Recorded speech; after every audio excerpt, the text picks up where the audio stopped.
Tudo bem? Estou voltando para mais uma videoaula da disciplina Leitura e Produção Textual. Dessa vez, trabalharemos a gramática. Abordaremos a gramática normativa e suas partes, a pontuação, os problemas da língua culta e a regência. A gramática normativa prescreve as regras, normas gramaticais de uma língua. Ela admite uma única forma correta para a realização dessa língua, considerando as variações, os erros gramaticais.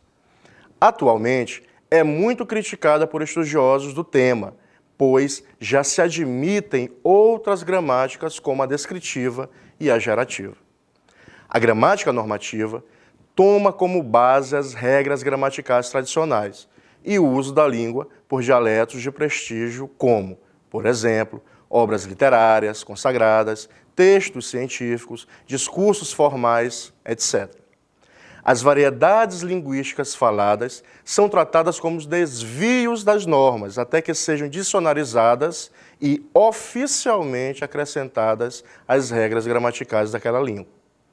Ela estuda a fonologia, utilizando a ortoépia, que é o estudo da correta pronúncia das palavras, a prosódia, que determina a sílaba tônica, e a ortografia, que trabalha a correta expressão da língua, ou seja, a escrita. Já a morfologia estuda basicamente a forma dos vocábulos e as 10 classes gramaticais. Por fim, a sintaxe tem por fito a relação entre as palavras de uma oração ou a relação entre as orações de um período, a partir de regras pré-determinadas com relação à concordância, à regência e à colocação pronominal. A gramática normativa é uma disciplina que tem por objetivo codificar o uso do idioma, induzindo as normas que representam o ideal da expressão correta. Escritores optam pela utilização da linguagem corrente dentro dos padrões da norma culta. As regras da gramática normativa são fundamentadas nas obras dos grandes escritores, em que são colocadas ideais de perfeição da língua, como se não existisse variação de pessoa para pessoa, dependendo do meio e do contexto. É nela que se espelha o uso idiomático que se consagrou. Escritores regionalistas, acentuadamente típicos, experimentalistas, por admiráveis que possam ser, não são utilizados como exemplo para este tipo de gramática, pois ela não considera o desvio da norma como parte de seu estudo e de suas análises, mas somente os textos que obedecem à norma padrão da língua. A gramática normativa tem a função de estabelecer regras para o uso da língua, sendo, então, a mais usada em salas de aula, como forma de padronizar a utilização da língua materna.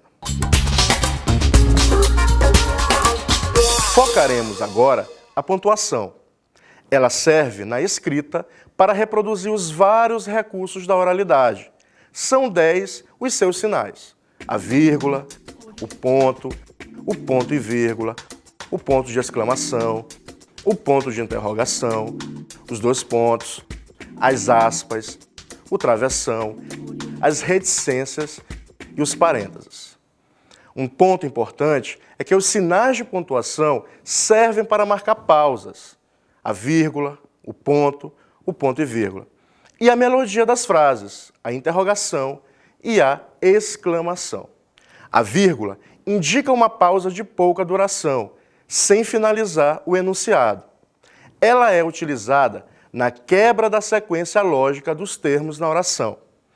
Que ordem lógica é essa? Sujeito, mas predicado. Dentro do predicado nós temos o verbo e os seus complementos, mas os adjuntos adverbiais. Um exemplo claro disso: Dona Rosa ofereceu roupas aos mendigos no sábado.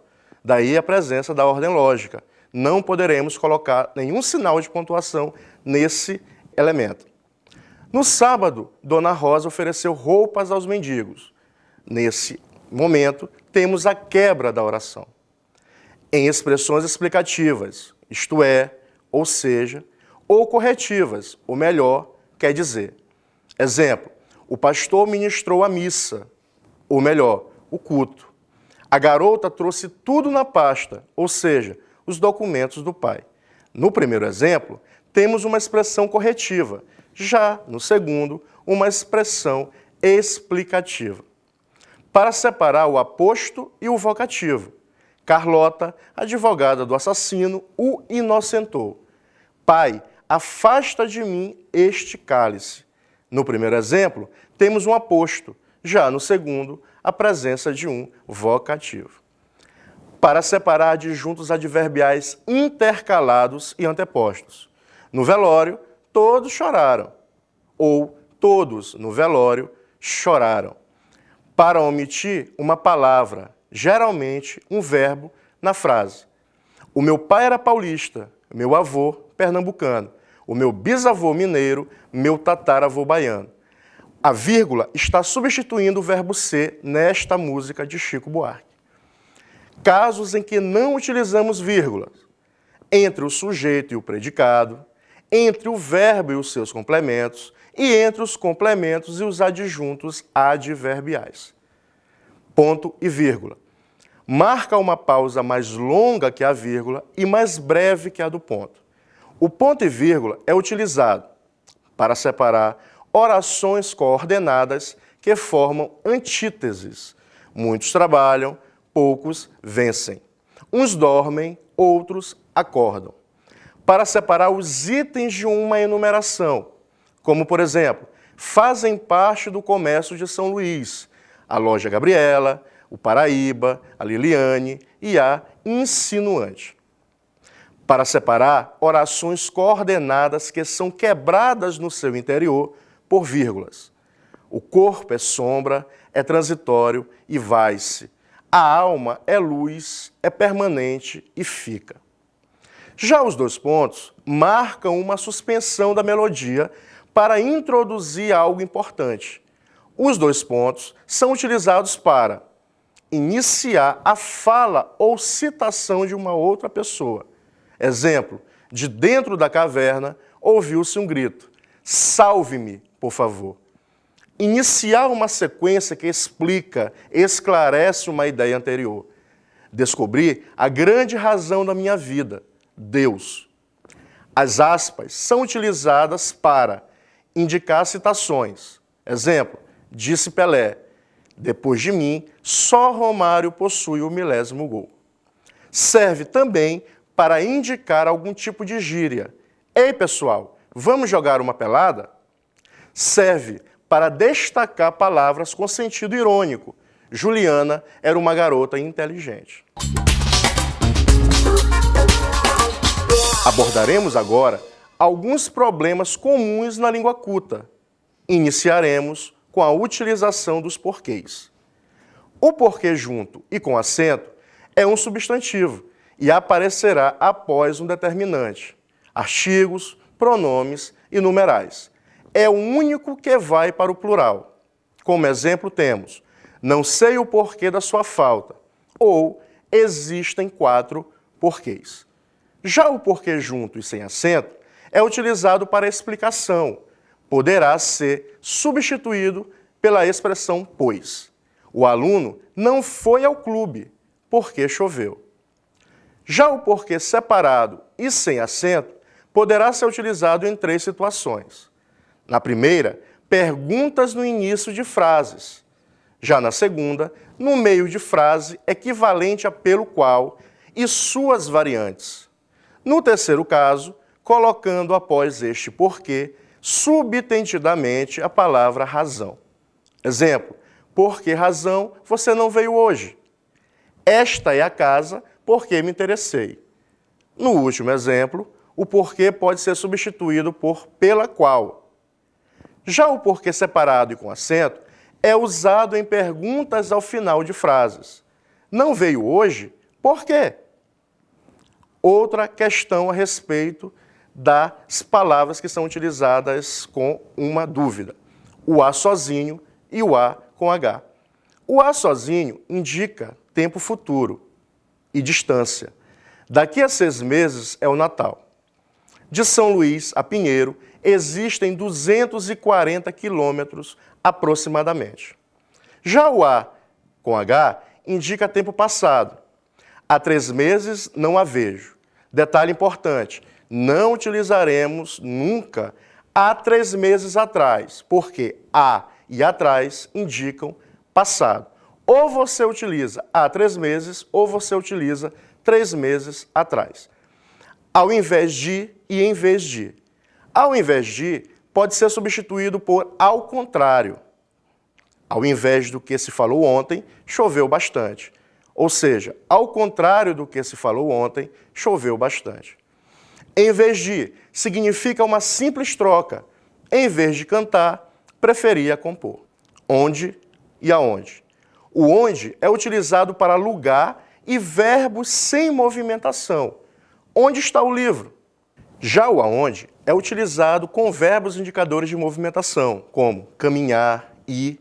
Como exemplo, aonde irás amanhã? Outro ponto a ser abordado é a questão da regência, que é a parte da gramática que verifica se as palavras na oração pedem ou não pedem complemento, com ou sem o auxílio de preposições. Existem 2 tipos de regência, a regência verbal e a regência nominal.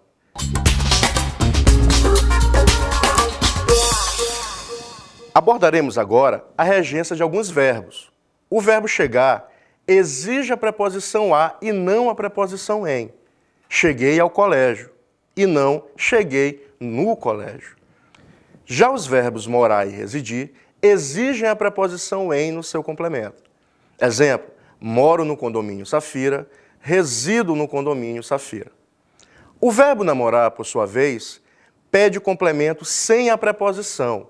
Juliana namora Pedro e não Juliana namora com Pedro.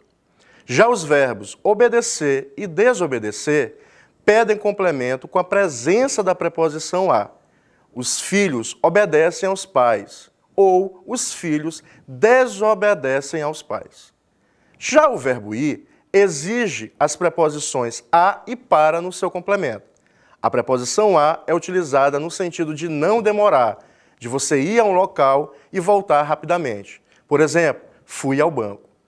Já a preposição para é utilizada no sentido de demorar, de fixar a residência. Fui para o Japão fazer o doutorado. O verbo assistir, no sentido de ver, de observar, exige complemento com preposição. Assistir ao combate. Já no sentido de ajudar, de dar assistência, exige complemento sem preposição e com preposição também. Ou seja, é facultativo. Ou você diz, os médicos assistem aos estagiários, ou você utiliza, os médicos assistem os estagiários.